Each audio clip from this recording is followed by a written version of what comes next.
Good evening मैं class 12 की प्यारे बच्चों।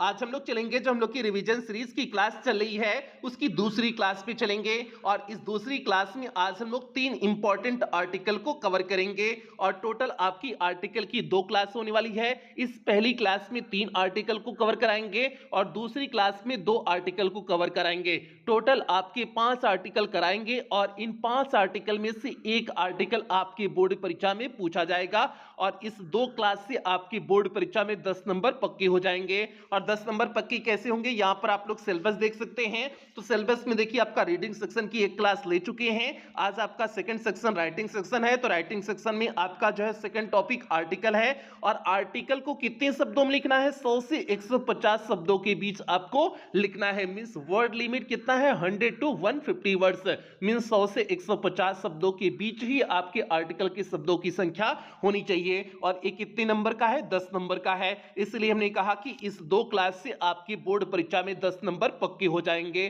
तो भैया अब जल्दी से हम लोग आज की इस क्लास से कनेक्ट होते हैं। तो क्लास पे चलने से पहले जो भी प्यारे बच्चे चैनल पे पहली बार आए हैं, चैनल को सब्सक्राइब कर लें, वीडियो को लाइक कर दें और क्लास 12 के सभी प्यारे बच्चों में वीडियो को शेयर कर दें। और रिवीजन सीरीज की जितनी भी क्लासेस आपको दी जा रही हैं, आप सारी क्लासेस को अटेंड करेंगे, किसी भी क्लास को आप मिस नहीं करेंगे। अभी तक रिवीजन सीरीज की आपकी पहली क्लास हो चुकी है। अगर आपने उसे कवर अटेंड नहीं किया हुआ है तो आप जो है प्लेलिस्ट में जाकर के क्लास 12 रिवीजन सीरीज 2023-24 करके प्लेलिस्ट बनी है, वहां पर जाकर के आप उसे देख करके कवर कर सकते हैं। तो भैया अब क्लास की शुरुआत करते हैं। और जो बच्चे अभी तक क्रैश कोर्स में एडमिशन नहीं लिए हुए हैं तो आप क्रैश कोर्स में एडमिशन भी ले सकते हैं। इसका पूरा प्रोसेस आपको क्लास के अंत में बता दिया जाएगा। तो अब यहां पर देखिए आपका आज के आर्टिकल की पहली टॉपिक है द प्रॉब्लम ऑफ अनएम्प्लॉयमेंट। और ये आर्टिकल यूपी बोर्ड 2023 के जेडीएक्स सेट में पूछा गया आर्टिकल है। तो भैया पहले हम लोग इस जो है टॉपिक का, इस आर्टिकल का हिंदी अर्थ समझते हैं कि किस पे हमें आर्टिकल लिखना है। तो दी प्रॉब्लम मींस होता है समस्या ऑफ अनएम्प्लॉयमेंट। अनएम्प्लॉयमेंट मींस होता है बेरोजगारी होता है, मींस बेरोजगारी की समस्या, इसी पे आपको आर्टिकल लिखना है। अब बेरोजगारी की समस्या आपको जाहिर सी बात है पता है कि जो है रोजगार धीरे धीरे कम होता चला जा रहा है, तो बेरोजगारी बढ़ती चली जा रही है। और बेरोजगारी का नतीजा क्या हो रहा है, लोग जो है उनके पास काम करने के लिए कुछ काम नहीं है तो आवारागर्दी कर रहे हैं। तो इस तरह से जो भी समस्याएं आप जो है अनएम्प्लॉयमेंट से संबंधित जानते हैं, उन सारी चीजों को आपको लिख देने हैं। पहले तो अनएम्प्लॉयमेंट समझाना है, उसके बाद जितनी भी चीजें आप जानते हैं सारी चीजें एक एक करके आपको लिखना है। और कुछ बच्चे इस बात में कंफ्यूज रहते हैं कि सर आर्टिकल हम हेडिंग वाइज लिखें या विदाउट हेडिंग वाइज लिखें। तो प्यारे इसमें आर्टिकल में नियम तो यही है कि आप हेडिंग नहीं बनाएंगे, हेडिंग जहां बीच में आवश्यकता है वहीं पर बनाएंगे। ऐसा नहीं कि जैसे पहले ऐसे लिखते थे तो इंट्रोडक्शन लास्ट में कंक्लूजन, इस तरह से जो हेडिंग बनती थी उसे नहीं बनाएंगे, नियम है। लेकिन बना देंगे तो कोई दिक्कत नहीं है, ऐसा नहीं कि उससे दिक्कत हो जाएगी। लेकिन वो जो है नियम यही है कि आप हेडिंग नहीं बनाएंगे, बस पैराग्राफ चेंज करके आप लिखेंगे। आप जो है जैसे आप पहले जो है इंटू वाला जो आप लिखते हैं जो है बेरोजगारी क्या है, जैसे हमने इसके बारे में बता दिया, तो उसके बाद जो है बेरोजगारी का पहले पैराग्राफ में पुरुष से समस्याएं क्या क्या है, चीजें हैं क्या क्या, जो भी मैटर लिखना है अगले पैराग्राफ में लास्ट में कंक्लूड कर देना है। कंक्लूजन लिखेंगे नहीं, कंक्लूड करके अगले पैराग्राफ में जो है आपको समझ जो है फाइनलाइज, उसे फाइनल लाइन कर देना है। तो इस तरह से करना है आपको। जो है टॉपिक सारी चीजें वही रहेंगी, आप इंट्रोडक्शन लिखेंगे, उसके बाद जो है मैटर लिखेंगे, फिर कंक्लूड करेंगे, लेकिन पैराग्राफ वाइज आप करेंगे, हेडिंग नहीं बनाएंगे, ये नियम है।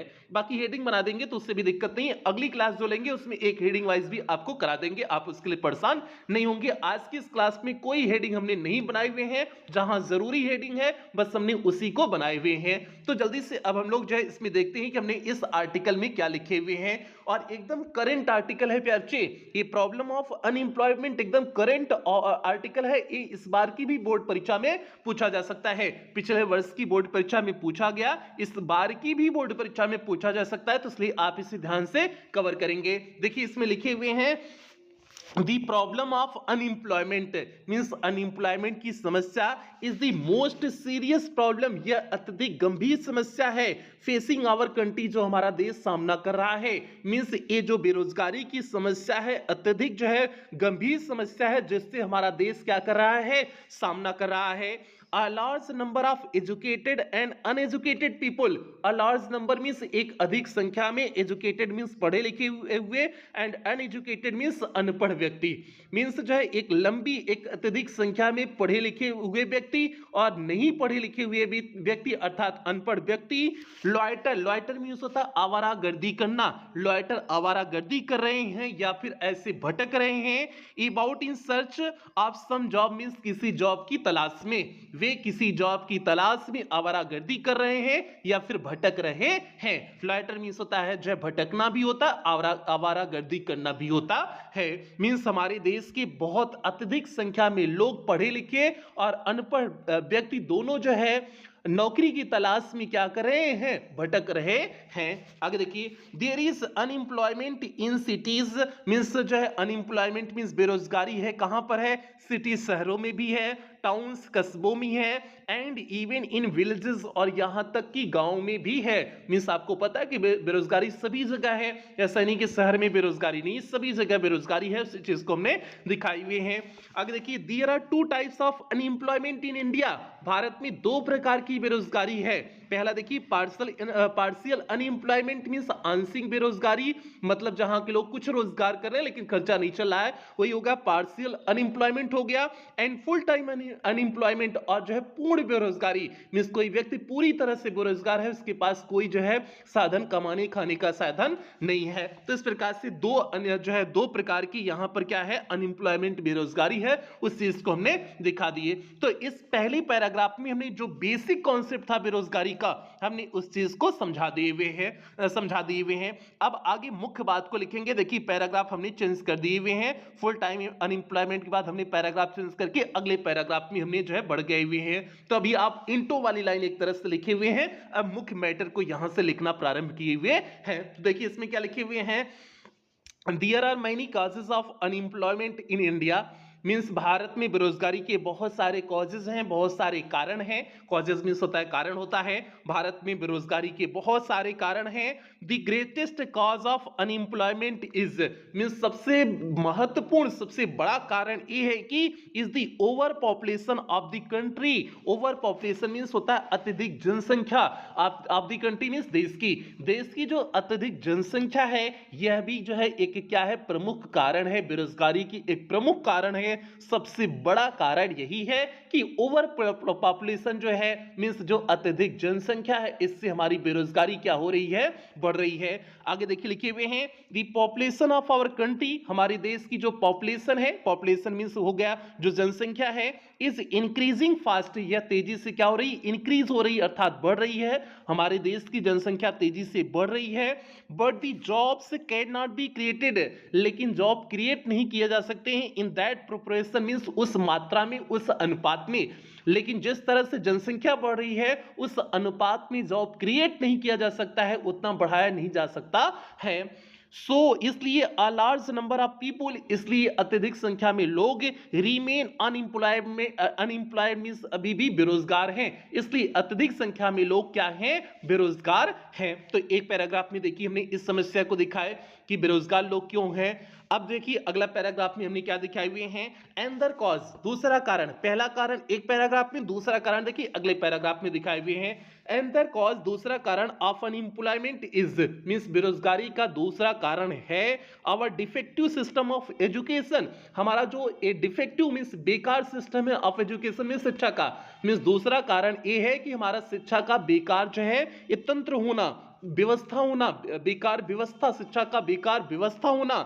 The present education is bookish, जो हमारा आधुनिक शिक्षा है वह केवल बुकिश है, मीन्स केवल किताबी है, मीन्स इसमें केवल किताबी ज्ञान दिया जाता है और बाकी उससे हमारा जो है शिक्षा, उस शिक्षा से हम कुछ अर्न नहीं कर सकते हैं, मीन्स कुछ रोजगार नहीं कर सकते, ऐसा शिक्षा नहीं बनाया गया है। केवल हम ज्ञान जो है अर्जित कर सकते हैं लेकिन उससे आजीविका अपनी चला नहीं सकते, आजीविका चलाने के लिए कोई शिक्षा उसमें किताब में नहीं दी गई है। आगे है, it should be job oriented, इसे जॉब ओरिएंटेड होना चाहिए, मींस इस शिक्षा को जॉब ओरिएंटेड होना चाहिए। ये चीज हो गया, एक पैराग्राफ में हो गया। पहली जो है पहले इसके पहले वाले पैराग्राफ में हमने पहला जो है अनएम्प्लॉयमेंट का रीजन बताया ओवर पॉपुलेशन, दूसरे में जो है हमारा जो शिक्षा व्यवस्था का खराब तंत्र होना हुआ है उस हमने जो है सेकंड पैराग्राफ में बताया। अब अगले पैराग्राफ में देखिए हमने लिखे हुए हैं machines are also responsible, machine भी जिम्मेदार है, रिस्पॉन्सिबल मीन्स होता है जिम्मेदार होना, मशीन भी जिम्मेदार है for the problem of unemployment means बेरोजगारी की समस्या के लिए, बेरोजगारी की समस्या के लिए मशीन्स भी जिम्मेदार हैं। अब मशीन्स कैसे जिम्मेदार हैं? आपको पता है कि बहुत सारी मशीन ऐसी आ गई जहां पर वर्कर काम किया करते थे, अब उनका काम तो चला गया, वो जो है बेरोजगार हो गए। रोजगार जिनके पास था, जहां पर 50 वर्कर काम करते थे, 50 लोगों को रोजगार मिला हुआ था, लेकिन अब वहां पर एक मशीन आ गई, उन 50 लोगों का काम वो स्वयं करने लगी, तो अब 50 लोग का रोजगार गया ना, तो उस मशीन ने 50 लोगों के रोजगार को छीन लिया। तो वही चीज यहां पर दिखाई हुई है तीसरी समस्या के रूप में कि machines are also responsible means machine भी जिम्मेदार है for the problem of unemployment means बेरोजगारी की समस्या के लिए। The machines are labour saving device, ये मशीन्स क्या होती है? लेबर सेविंग डिवाइस है, मींस यहां पर श्रमिकों को यहां पर जो है श्रमिकों के कार्य को यहां पर बचा देती हैं, वो मशीनें कर देती हैं। दीज मशीन्स, ये जो है मशीनें throw thousands of persons out of work means हजारों लोगों को काम से बाहर कर दी हुई हैं, और ये मशीनें हजारों लोगों को काम से बाहर कर दी है। जाहिर सी बात है, जहां पर 50 लोग काम करते हैं वहां पर एक मशीन आ गई, ऐसे बहुत सारी मशीनें आ गई हैं जहां पर वर्कर्स कार्य किया करते थे, अब मशीन जो है आसानी से कर देते हैं। जैसे आपको पता है कि जो है खेतों की कटाई, जो गेहूं पहले खेत में लोग काटा करते थे, जो है गरीबों से कटवाया करते थे, जो वर्कर हुआ करते थे उनसे लोग कटवाया करते थे, अब मशीन आ गई है, अपना पूरा खेत जो है आसानी से घंटे में कट जाता है। तो इस प्रकार से बहुत सारी मशीनें आ गई हैं जहां पर जो है लोगों के रोजगार को जो मशीनें क्या कर दी हुई हैं, समाप्त कर दी हुई हैं। ये हो गया, ये अगले पैराग्राफ में हमने दिखा दी तीसरी समस्या के रूप में। अब देखिए फाइनल पैराग्राफ में हमने क्या दिखाए हुए हैं, फाइनल पैराग्राफ में देखिए हमने लिखे हुए हैं and empty mind is the devils workshop, और इसका फाइनल पैराग्राफ में हम कंक्लूड कर रहे हैं, मींस कंक्लूजन एक तरह से दे रहे हैं। देखिए इसमें लिखे हुए हैं एंड इम्पटी माइंड मींस एक खाली दिमाग, इज द डेविल्स वर्कशॉप, वह जो है शैतान का जो है घर होता है, मींस एक खाली दिमाग शैतान का घर होता है, इससे आपने कहावत सुना होगा। आगे है एन अनएम्प्लॉयड पर्सन, उसी तरह से एक जो है अनएम्प्लॉयड मींस जो है जो जिसके पास एम्प्लॉय नहीं, जिसके पास रोजगार नहीं, बेरोजगार हो जाएगा। एन अनएम्प्लॉयड पर्सन एक बेरोजगार व्यक्ति इज अ न्यूसेंस, वह जो है न्यूसेंस होता है, मींस बाधक होता है, रुकावट होता है टू दी सोसाइटी मीन्स समाज के लिए, वह समाज के लिए न्यूसेंस होता है, बाधक होता है, रुकावट होता है, मीन्स समाज के लिए एक गलत काम करने वाला हो जाता है। अ हंग्री मैन एक भूखा व्यक्ति कैन डू एनी रॉन्ग, वह कोई भी गलती कर सकता है, एक भूखा जो व्यक्ति है वह कोई भी गलती कर सकता है, अपने अर्थात अपनी आजीविका को चलाने के लिए, अपने पेट को भरने के लिए कोई भी गलती कर सकता है। आगे है Therefore, इसलिए it is the duty of the government, यह सरकार की जो है जिम्मेदारी है टू सॉल्व द प्रॉब्लम की, इस समस्या का निराकरण करें ऑफ अनएम्प्लॉयमेंट मींस बेरोजगारी की एज अर्ली एज पॉसिबल, जितना जल्दी संभव हो सके। इसलिए सरकार की जिम्मेदारी है कि इस समस्या मींस इस जो है अनएम्प्लॉयमेंट, इस बेरोजगारी की समस्या को जो है जितना जल्द से जल्द हो सके उतना जल्द से जल्द क्या करें, दूर करें, इस सरकार की जिम्मेदारी है। इसी पे हमने कंक्लूड कर दिया, मींस इसी पे हमने पैराग्राफ को, इसी पे हमने जो है इस आर्टिकल को समाप्त किए। कंक्लूडिंग लाइन यही होगी ना कि जो आप सरकार से क्या चाहते हैं, आप चाहते क्या है, वो कंक्लूडिंग लाइन हो गई। तो इस तरह से आपने हेडिंग नहीं बनाया, लेकिन वही सारी चीजें लिख दी। आप पहले मिनटो लिखा, उसके बाद जो है रीजन जो है मैटर फैक्ट को लिखा आपने, उसके बाद जो है लास्ट में कंक्लूड आपने कर दिया, मींस कंक्लूजन आपने लिख दिया। मैटर सभी वही लिखना है, लेकिन पैराग्राफ चेंज करके आपको लिखना होता है आर्टिकल में। जहां पर जरूरी हेडिंग हो वहां पर जरूरी हेडिंग आप डालेंगे, आगे बताएंगे कौन से कैसे जरूरी हेडिंग होती है। तो भैया ये आपका पहला टॉपिक हो गया, पहला आर्टिकल का टॉपिक हो गया। टॉपिक क्या था? दी प्रॉब्लम ऑफ अनएम्प्लॉयमेंट। और शब्दों को आप काउंट करोगे तो 150 से ज्यादा शब्द नहीं होंगे, 150 से कम ही शब्द होंगे, तो आपको भी ज्यादा शब्दों को बढ़ाने की आवश्यकता नहीं है, बस इतने ही शब्दों में आपको लिखने की आवश्यकता है। तो अगले जो है आर्टिकल पे बढ़े, एक बार सभी प्यार से वीडियो को लाइक कर दें और क्लास 12 के सभी प्यार से वीडियो को शेयर कर दें, और रिवीजन सीरीज के जितनी भी क्लासेस आपको दी जाए आप सभी क्लासेस को अटेंड करेंगे, किसी भी क्लास को आप मिस नहीं करेंगे, क्योंकि प्यार से रिवीजन सीरीज की सारी क्लासेस इंपॉर्टेंट है, इसमें कोई भी क्लास ऐसी नहीं है जो इंपॉर्टेंट ना हो। और अब रेगुलर आपको शाम 7 बजे आपकी रिवीजन सीरीज की क्लास मिलेगी, आप लोग डेली शाम 7 बजे तैयार रहेंगे। आगे बढ़ते हैं भैया, आगे देखते हैं। अगला सेकंड टॉपिक आपका है डाउरी सिस्टम। डाउरी मींस होता है दहेज, सिस्टम मींस जो है प्रथा या व्यवस्था। जो दहेज व्यवस्था है इस पे जो है आपको आर्टिकल लिखना है, और इस पे आर्टिकल पे अच्छे आपके 2022 की भी बोर्ड परीक्षा में इस पे आर्टिकल पूछा गया और 2023 की भी बोर्ड परीक्षा में इस पे आर्टिकल पूछा गया है, तो भैया 2024 के भी बोर्ड परीक्षा में इस पे आर्टिकल पूछा जाएगा। किसी न किसी सेट में श्योर है कि इस बार भी आपका डाउरी सिस्टम पर आर्टिकल बनेगा, तो इसलिए इंपॉर्टेंट आर्टिकल है। जितने आर्टिकल करा रहे हैं आपको बताए ना, इससे सारे इंपॉर्टेंट आर्टिकल हैं, कोई भी फर्जी आर्टिकल नहीं करा रहे हैं, तो इसलिए आप ध्यान से क्लास को अटेंड करेंगे। तो अब इस डाउरी सिस्टम पे हम लोग देखेंगे दहेज प्रथा क्या है, मींस दहेज की समस्या क्या है। पहले तो हम लोग समझेंगे पहले जो है पैराग्राफ में कि दहेज क्या है, डाउरी सिस्टम है क्या, उसके बाद जो है इससे इफेक्ट क्या पड़े उसको हम लिखेंगे, मींस इसके फैक्ट्स को लिखेंगे। उसके बाद लास्ट में कंक्लूड करेंगे कि फाइनली हमें कहना क्या है, तो लास्ट में कंक्लूड करेंगे।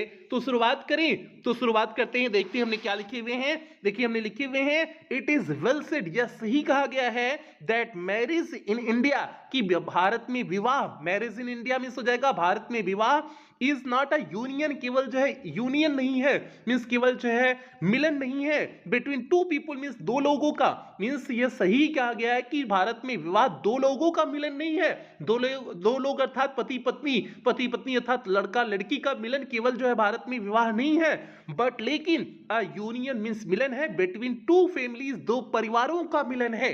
मींस यह सही कहा गया है कि भारत में शादी दो लोगों का मिलन नहीं है, दो परिवारों का मिलन होता है। इसमें दो परिवार एक दूसरे से क्या होते हैं, मिलते हैं, मींस उनका मिक्सर हो जाता है, उनका मेल मिलाप होता है, उनका जुड़ाव एक दूसरे से हो जाता है, उन दोनों परिवार का एक दूसरे से मिलन संगम होता है।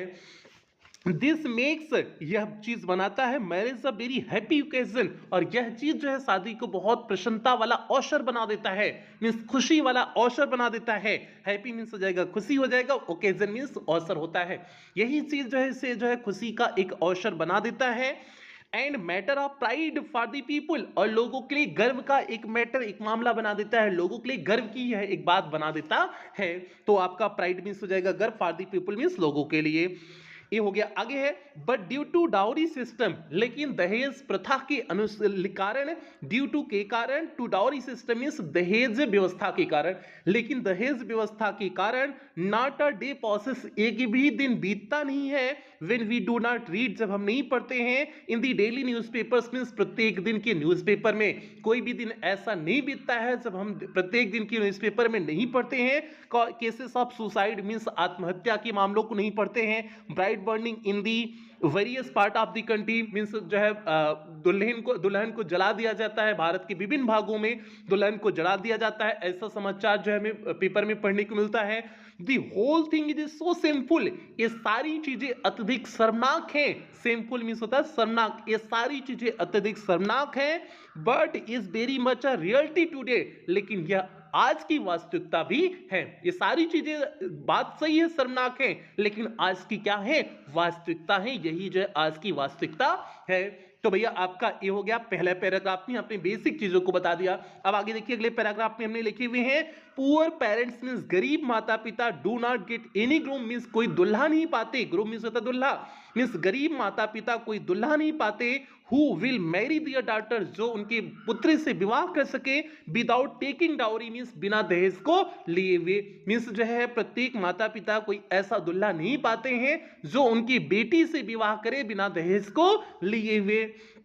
दे have to take marriage loans, और लड़की वालों को क्या लेना पड़ता है, मैरिज लोन्स लेना पड़ता है, मींस शादी के लिए लोन लेना पड़ता है। To get their daughter married, अपनी पुत्री के विवाह के लिए, अपनी पुत्री के विवाह के लिए जो है ऐसे पेरेंट्स को जो है क्या लेना पड़ता है, मैरिज लोन्स लेना पड़ता है, मींस लड़की के माता पिता को जो है मैरिज लोन्स लेना पड़ता है। Dowry is becoming a nightmare, means dowry एक बुरा स्वप्न बनता जा रहा है, फॉर वुमेन मींस स्त्रियों के लिए एक डाउरी, यह जो है दहेज प्रथा एक बुरा स्वप्न बनता चला जा रहा है। The cases of infanticide, cases means मामले ऑफ इन्फेंटिसाइड मींस शिशु हत्या के मामले, शिशु हत्या अर्थात जो है 5 वर्ष से जो छोटे बच्चे होते हैं तो उनको शिशु बोला जाता है, तो ये the cases of infanticide means शिशु हत्या के मामले आर इंक्रीजिंग मींस बढ़ रहे हैं, शिशु हत्या के मामले बढ़ रहे हैं, और मामले शिशु हत्या में मारने की बात किसकी की जाएगी, लड़कियों के मारने की बात की जाएगी, जिनके घर में लड़कियां पैदा होती हैं उन्हें मार दिया जाता है, उसी चीज को यहां पर बताया गया है। Poor parents do not have any other option, गरीब माता पिता के पास इसके अलावा कोई ऑप्शन ही नहीं होता है, कोई विकल्प ही नहीं होता है। इट इज वेरी क्लियर, यह बहुत स्पष्ट है, that dowry is creating violence, कि यह दहेज प्रथा क्या क्रिएट कर रहा है, क्या बना रहा है, वायलेंस क्रिएट कर रहा है, मीन्स हिंसा क्रिएट कर रहा है, हिंसा को बना रहा है। आगे है ग्रूम्स पेरेंट्स, मीन्स दुल्हे के माता पिता are misusing this pure tradition, इस पवित्र बंधन के पवित्र जो है ट्रेडिशन परंपरा को क्या कर रहे हैं, मिसयूज कर रहे हैं। तो ये ग्रूम्स पेरेंट्स मीन्स दुल्हे के माता पिता आर मिसयूजिंग, गलत उपयोग कर रहे हैं, दिस प्योर ट्रेडिशन, इस पवित्र परंपरा का गलत उपयोग कर रहे हैं। दे फोर्सफुली, वे जो है फोर्सफुली मीन्स जबरदस्ती, आज फॉर डाउरी, डाउरी के लिए वे जबरदस्ती कहते हैं, are threatens to call off the wedding, या फिर जो है अगर डाउरी उन्हें नहीं मिलता है तो धमकी देते हैं, कॉल ऑफ मीन्स तोड़ने के लिए, द वेडिंग में शादी को, और शादी तोड़ने के लिए वे धमकी भी देते हैं। इट इज ऑल्सो ऑब्जर्व, यह भी देखा गया है कि इन लार्ज स्टेट, बड़े राज्यों में, that brides are tortured, means दुल्हन को टॉर्चर किया जाता है, प्रताड़ित किया जाता है, फॉर डाउरी मीन्स दहेज के लिए, इवन आफ्टर मैरिज मीन्स विवाह के बाद भी। यह भी देखा गया है कि विवाह के बाद भी बड़े राज्यों में जो है दुल्हन को प्रताड़ित किया जाता है। And torture is just not one part of the story, और टॉर्चर केवल एक भाग नहीं इस कहानी का, टॉर्चर मीन्स प्रताड़ित करना ही इस कहानी का एक भाग नहीं है। दे आर हरेस्ड, उन्हें हरेस भी किया जाता है, मानसिक प्रताड़ित भी किया जाता है, एंड इंसल्टेड, और अपमानित भी किया जाता है, टू दी वर्ज, उस किनारे तक अपमानित किया जाता है, ऑफ देयर कमिटिंग सुसाइड, जब तक वे आत्महत्या कर नहीं लेती हैं, जब तक वे आत्महत्या नहीं कर लेती हैं, उस किनारे तक, उस जो है उस हद तक उन्हें क्या किया जाता है, टार्चर किया जाता है, प्रताड़ित किया जाता है, अपमानित किया जाता है। एंड मोस्ट हॉरिफाइंगली, और सबसे भयंकर रूप यह है कि दे आर आल्सो मर्डर्ड, उनकी हत्या भी कर दी जाती है, for not meeting the dowry demands, means इस दहेज की मांग की पूर्ति न होने पर उनकी हत्या भी कर दी जाती है, मीन्स उन्हें मार भी दिया जाता है। इस हद तक ये डाउरी सिस्टम हमारे सिस्टम को करप्ट किया हुआ है, मीन्स पूरी तरह से भ्रष्ट किया हुआ है। ये हो गया। आगे देखिए अगले पैराग्राफ में हमने लिखे हुए हैं, dowry is a complete injustice, means dowry पूर्ण रूपेण से क्या है, इनजस्टिस है, मींस पूरी तरह से अन्याय है, विथ वुमेन मींस स्त्रियों के साथ, मींस इस दहेज प्रथा से स्त्रियों के साथ पूरी दहेज प्रथा स्त्रियों के साथ पूरा अन्याय है। And does not give women equal status, और इससे जो है स्त्रियों को समान स्टेटस, समान अधिकार नहीं मिल पाता है इन सोसाइटी में, समाज में, और समाज में उन्हें पूर्ण जो है समान अधिकार नहीं मिल पाता है। Under the dowry provision act, और डाउरी प्रोविजन एक्ट के मुताबिक टेकिंग और giving dowry is a crime, means दहेज लेना या दहेज देना दोनों क्या है, अपराध है, एंड इलीगल, और जो है गैर कानूनी है। इफ यू सी समवन, यदि आप किसी को देख रहे हैं, टेकिंग और गिविंग डाउरी मींस दहेज लेते हुए या देते हुए यदि आप किसी को देख रहे हैं, यू कैन लॉज, आप लॉज करा सकते हैं, अर्थात आप दायर कर सकते हैं, अ कंप्लेन मींस एक शिकायत दायर कर सकते हैं, अगेंस्ट देम मींस उनके खिलाफ आप एक शिकायत दायर कर सकते हैं।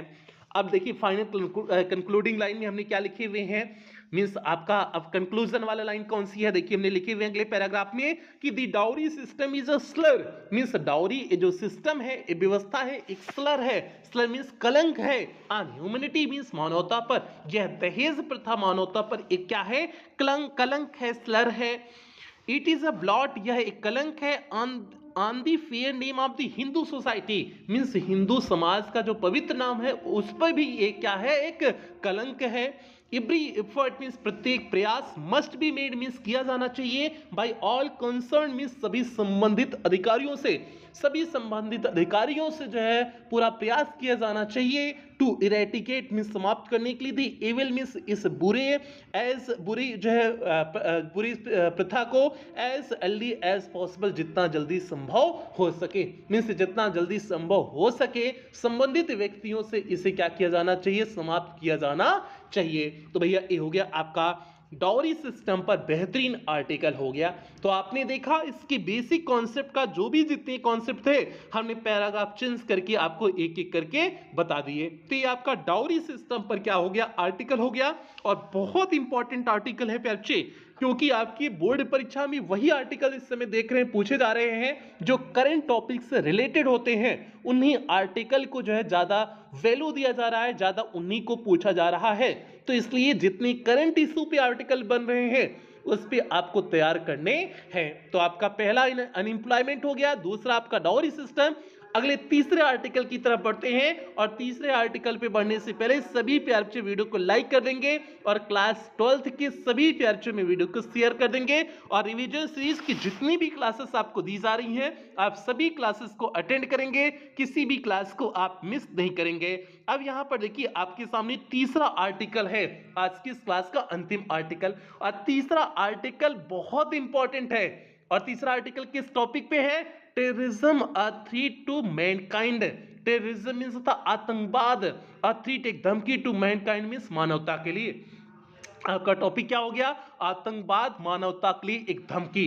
और ये यूपी बोर्ड 2014 से लगातार आपकी बोर्ड परीक्षा में पूछा जा रहा है। मींस 2014, 15, 16, 17, 18, 19, 20, 21, 22, 23 अभी तक लगातार हर बार के पेपर में आपका ये आर्टिकल पूछा गया है कि terrorism a threat to mankind, इस पे आपको आर्टिकल लिखने हैं। तो भैया बहुत इंपॉर्टेंट आपके लिए ये भी टॉपिक है।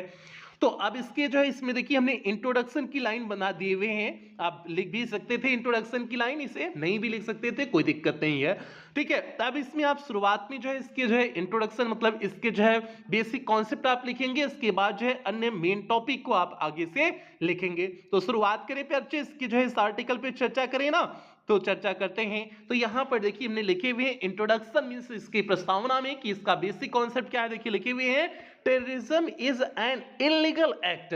मींस टेररिज्म आतंकवाद एक इलीगल एक गैर कानूनी एक्ट मींस कार्य है।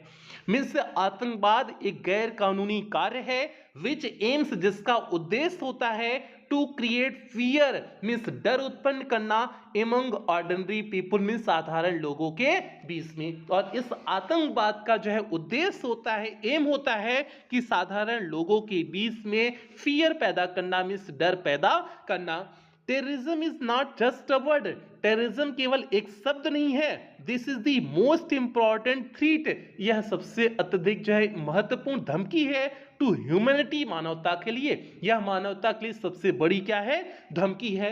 इफ अ पर्सन यदि एक व्यक्ति आर ग्रुप या फिर जो है समूह स्प्रेड फैलाता है, वायलेंस मींस जो है हिंसा फैलाता है, राइट्स मींस होता है दंगा, दंगा फैलाता है, बलगरी चोरी करता है, रेप करता है, दुराचार करता है, किडनैपिंग करता है, फाइटिंग लड़ाई करता है, बॉम्बिंग बम फेंक देता है, all of this is terrorism, ये सारी चीजें क्या है? टेररिज्म है, आतंकवाद है, जो भी सारी चीजें अभी हमने आपको बताया।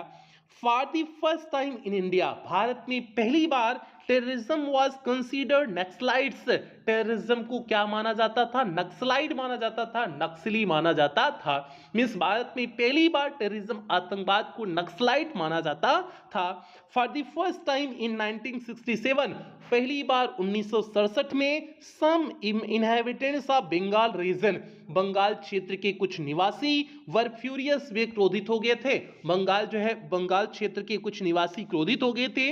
दे केम आउट एज नक्सलाइट, वे बाहर आए नक्सलाइट के रूप में, वे बाहर आए to make their point of view, अपने दृष्टिकोण को सिद्ध करने के लिए वे नक्सलाइट के रूप में बाहर आए। तो भैया ये हो गया आपका जो है इंट्रो, हो गया आपका जो है टेररिज्म है क्या, उसका बेसिक कॉन्सेप्ट हो गया।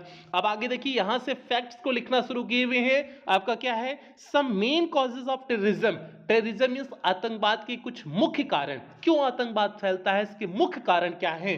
तो पहला हमने इसमें लिखे हुए हैं production of large quantities of fire arms, means जो उत्पादन हो रहा है, प्रोडक्शन मींस होता है उत्पादन होना, ऑफ लार्ज क्वांटिटी मींस अधिक मात्रा में, जो अधिक मात्रा में उत्पादन हो रहा है, of fire arms, fire arms means होता है हथियार का, हथियार की जो अत्यधिक संख्या में उत्पादन हो रहा है, मशीन गन का जो उत्पादन हो रहा है, एटॉमिक बम का अत्यधिक मात्रा में उत्पादन हो रहा है, हाइड्रोजन बम का अत्यधिक मात्रा में उत्पादन हो रहा है, न्यूक्लियर वेपन का जो है अत्यधिक मात्रा उत्पादन हो रहा है, मिसाइल ईटीसी, मिसाइल और इन सभी चीजों का जो अत्यधिक मात्रा में उत्पादन हो रहा है, इससे भी हमारा आतंकवाद बढ़ता है, ये भी एक प्रमुख कारण है। उसके बाद सेकेंड टॉपिक लिखे हैं रैपिड पॉपुलेशन ग्रोथ, जो तेजी से हमारी जनसंख्या में वृद्धि हो रही है। रैपिड मीन्स हो जाएगा तीव्र, पॉपुलेशन मीन्स हो जाएगा जनसंख्या, ग्रोथ मीन्स वृद्धि।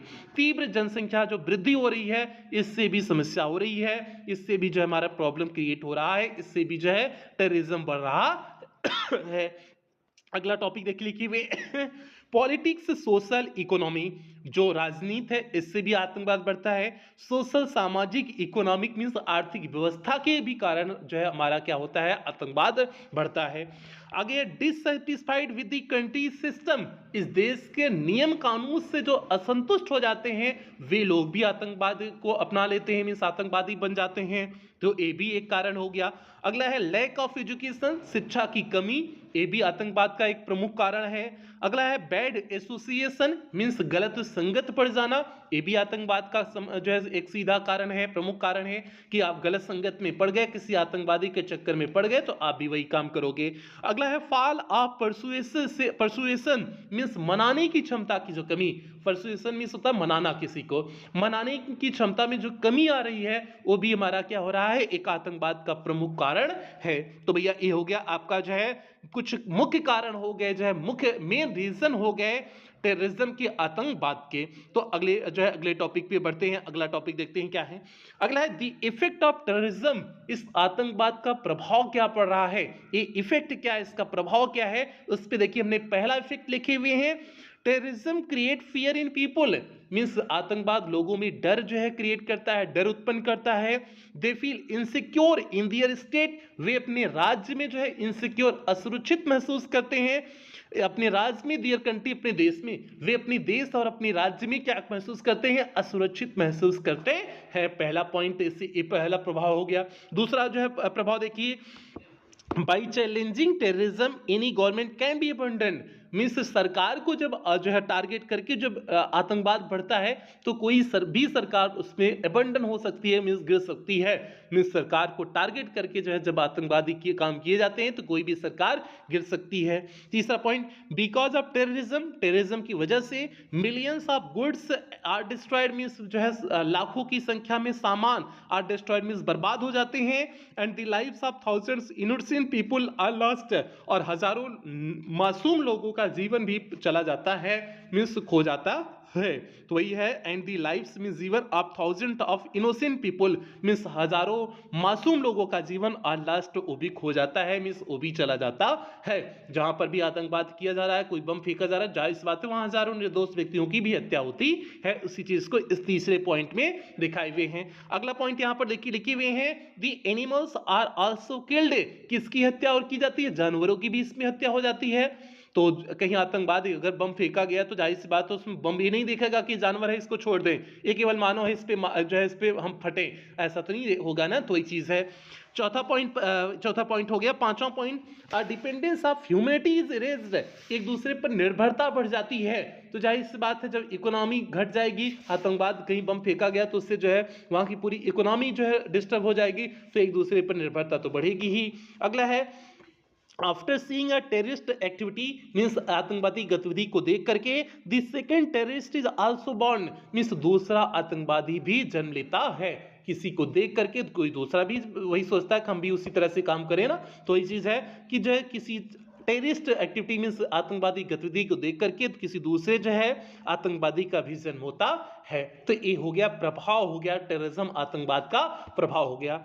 अगले देखिए, आगे हमने लिखी हुई अगली हेडिंग लिखी हुई है, form of terrorism in different part of the country and abroad, means जो फॉर्म इसके हैं, प्रकार हैं, मीन्स भारत में और अन्य देशों में जो इसके प्रकार हैं, किस प्रकार से आतंकवादी गतिविधियां होती है, उस चीज को इसमें लिखे हुए हैं। देखिए लिखे हुए हैं, टुडे मीन्स आज terrorism is not only the problem of India, आज ये आतंकवाद केवल भारत की ही समस्या नहीं है, और नेबरिंग कंट्री हमारे जो है पड़ोस वाले देश एंड गवर्नमेंट्स और सरकार अक्रॉस द कंट्री, मीन्स देश के बाहर भी सरकारें are making a lot of effort to deal with it, इससे सामना करने के लिए बहुत सारा प्रयास कर रही हैं।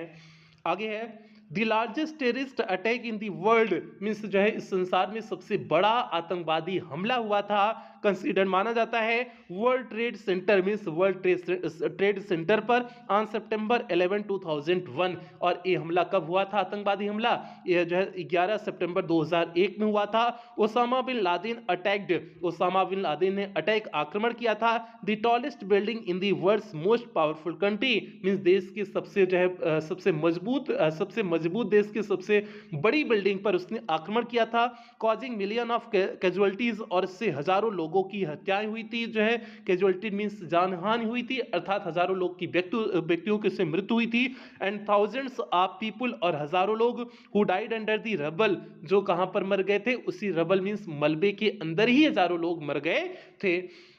America had hit it's biggest enemy, America ने जो है अपने सबसे बड़े दुश्मन की हत्या भी किया उसने इन अ फिल्मिक वे मीन्स एकदम फिल्मिक अंदाज में उसने हत्या भी किया हुआ था। मीन्स उसने ओसामा बिन लादेन की हत्या पाकिस्तान में घुस करके अमेरिका ने किया था, जिसने इस बिल्डिंग पर अटैक किया था, आक्रमण किया हुआ था। तो भैया ये हो गया आपका। अब फाइनल लाइन आपको कंक्लूडिंग लाइन लिखना है। देखिए हमने कंक्लूजन लिखे हुए हैं कि the means of terrorism needs to be tackled on many fronts means आतंकवाद को कई जो है सामने कई तरह से हम लोग का जो है सामना उसका किया जाना चाहिए, उसका उपाय निकाला जाना चाहिए, उसका तोड़ निकाला जाना चाहिए। The cause of militance and terrorism means आतंकवाद का कारण should be clearly and precisely identified, इसके उद्देश्यों को जो है स्पष्ट रूप से पहचान इसकी की जानी चाहिए। एंड रेमेडियल स्टेप्स टेकन, और जो है उपचारात्मक कदम उठाए जाने चाहिए। रेमेडियल मीन्स होता है उपचारात्मक, और उपचारात्मक कदम उठाए जाने चाहिए। The government should come down heavily, सरकार को बड़ी मजबूती से इस पे आगे बढ़ना चाहिए। ऑन द टेररिस्ट मीन्स आतंकवादियों से जो है बड़ी मजबूती से सामना करना चाहिए। And answer them with bullets, और गोलियों से उनका उत्तर देना चाहिए। उन आतंकवादियों का उत्तर किससे देना चाहिए? बुलेट से मीन्स गोलियों से देना चाहिए। तो ये आपका कंक्लूडिंग लाइन हो गया कि आप चाहते क्या हैं। तो आपका कंक्लूजन हो गया कि हम यही चाहते हैं। तो भैया ये आपका जो है तीसरा आर्टिकल भी कंप्लीट हो गया। उम्मीद करते हैं तीसरा आर्टिकल भी आपको समझ में आ गया होगा। तो तीनों आर्टिकल बहुत इंपॉर्टेंट आर्टिकल थे, इसमें से कोई भी ऐसा आर्टिकल नहीं है जिसे आप छोड़ सकते हैं। और जितनी बड़ी हमने आर्टिकल लिखा है इससे भी आप बड़ी लिख सकते हैं, इसमें भी शब्दों की संख्या बढ़ा सकते हैं। ऐसा बिल्कुल जरूरी नहीं है कि आप इसी को रट्टा मार करें, आप बस लिखने का बना करके लिखने का प्रयास करें, धीरे धीरे आपका तैयार हो जाएगा। और इसी तरह से रिसेंट टॉपिक ही आपकी बोर्ड परीक्षा में पूछी जाने वाली है, तो इसलिए आप बिल्कुल परेशान नहीं होंगे, बस बना करके लिखने का प्रयास करें, अभ्यास करें, बिल्कुल आपका तैयार हो जाएगा। अब डेली शाम 7 बजे आपकी क्लासेस देखने को मिलेंगी, तो आप लोग डेली शाम 7 बजे क्लास के लिए तैयार भी रहेंगे। बाकी प्यार से जो भी बच्चे, एक बार सभी प्यार से वीडियो को लाइक कर दें और क्लास 12 के सभी प्यार से वीडियो को शेयर कर दें, और रिवीजन सीरीज की कोई भी क्लास मिस नहीं होनी चाहिए। बाकी जो बच्चे अभी तक क्रैश कोर्स में एडमिशन नहीं लिए हुए हैं, तो आप क्रैश कोर्स में एडमिशन ले सकते हैं। फीस 199 रुपए है, old syllabus plus crash course की फीस 249 रुपए है। आप पेमेंट कैसे करेंगे? आप गूगल पे, फोन पे, पेटीएम, भीम ऐप, इनमें से किसी भी माध्यम का प्रयोग करके आप पेमेंट कर सकते हैं। और यदि आप इनमें से किसी भी माध्यम का प्रयोग करके पेमेंट कर रहे हैं, तो यहाँ पर जो आपको नंबर दिया गया है 7392937172 करके जो आपको नंबर दिया गया है, इसी नंबर पर आपको पेमेंट करने हैं, अगर आप इनमें से किसी भी माध्यम का प्रयोग करके पेमेंट कर रहे हैं। या फिर आपको यहाँ पर एक बैंक डिटेल दिया गया है, आप इस बैंक डिटेल का भी प्रयोग करके पेमेंट कर सकते हैं। या फिर आपको यहाँ पर कुछ क्यूआर कोड दिया गया है, आप इन क्यूआर कोड को स्कैन करके पेमेंट कर सकते हैं। और पेमेंट करने के बाद आपको पेमेंट का स्क्रीनशॉट लेना है, उस स्क्रीनशॉट को आपको इसी नंबर 7392937172 करके जो आपको नंबर दिया गया है, इसी नंबर पर स्क्रीनशॉट को व्हाट्सएप कर देने हैं। व्हाट्सएप करने के बाद आपको एक फॉर्म भेजा जाएगा, उस फॉर्म को आपको फिलअप करने होंगे। फॉर्म को फिलअप करने के बाद आपको 24 घंटे के अंदर ही पेड क्लास के ग्रुप का लिंक प्रोवाइड कर दिया जाएगा, तो वहां से आप क्लास से जुड़ जाएंगे। बाकी प्यार से जो है अगर किसी भी प्रकार की कोई दिक्कत हो, तो आप इसी नंबर पर 24 घंटा कॉल कर सकते हैं, व्हाट्सएप मैसेज कर सकते हैं, आपकी कॉल और व्हाट्सएप का रिप्लाई किया जाएगा। और इसमें प्यारे क्रैश कोर्स में 20 क्लासेस दी जाएंगी, 20 क्लासेस में पूरा आपका पूरी तरह से ग्रामर लिटरेचर पूरी तरह से कंप्लीट कर दिया जाएगा। केवल 20 ही क्लास में पूरा कंप्लीट कर दिया जाएगा। 20 क्लास बहुत इंपॉर्टेंट आपके लिए होंगी, और उन 20 क्लासेस को अगर आप अटेंड कर रहे हैं, तो आपको न तो रिवीजन सीरीज अटेंड करना है, कोई भी क्लास आपको अटेंड नहीं करना है, यूट्यूब पे जितनी भी क्लासेस दी जा रही हैं उसमें से केवल कोई भी क्लास आपको अटेंड नहीं करना है, केवल उन्हीं 20 क्लासेस को आपको कई बार अटेंड करना है। ठीक है, तो ये चीजें हो गई। बाकी जिन बच्चों को एडमिशन लेना हो आप जल्द से जल्द अपना एडमिशन करा लेना, क्योंकि इसमें क्लासेस आगे बढ़ गई हैं, आपको सारी क्लासेस रिकॉर्डेड फॉर्म में मिल जाएंगी। बाकी प्यारे बच्चे मिलते हैं अगली क्लास में, तब तक आप लोग अपना ध्यान रखिएगा, अपने परिवार का ध्यान रखिएगा। लव यू ऑल प्यारे बच्चों।